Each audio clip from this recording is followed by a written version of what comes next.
မင်္ဂလာပါကျွန်တော်နေမှာစာရွက်ပြောရင်ကျွန်တော်ဒီမှာကျောင်းစာပါရဲ့ပုံပြမှာပါဒါကတော့ကျောင်းတကယ်ကြောက်ဆောက်ထားပါတော့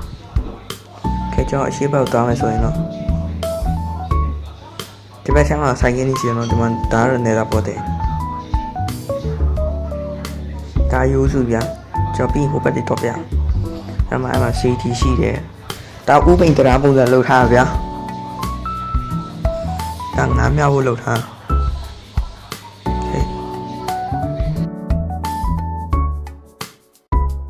ကျော်စီရီရမှာစင်းနုတော်လည်းရှိပါဒါစင်းနုတော်ဒါကျွန်တော်စောက်ထားဗျ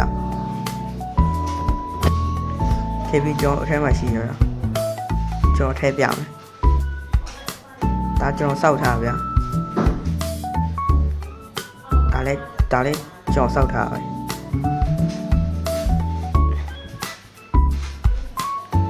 ကဲတော့ bro ဗီဒီယိုပဲဆက်ကြည့်လိုက်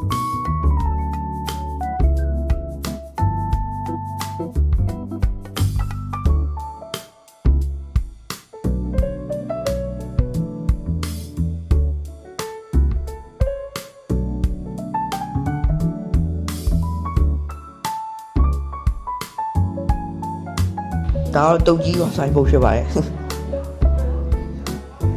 ဒီဘက်ချက်မှာတော့အသေးဆောင်နေကြတော့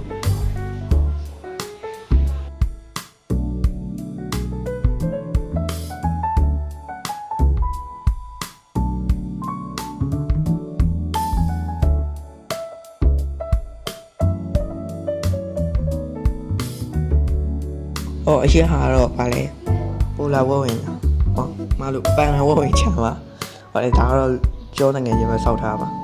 ခေရအောင်မတရပါ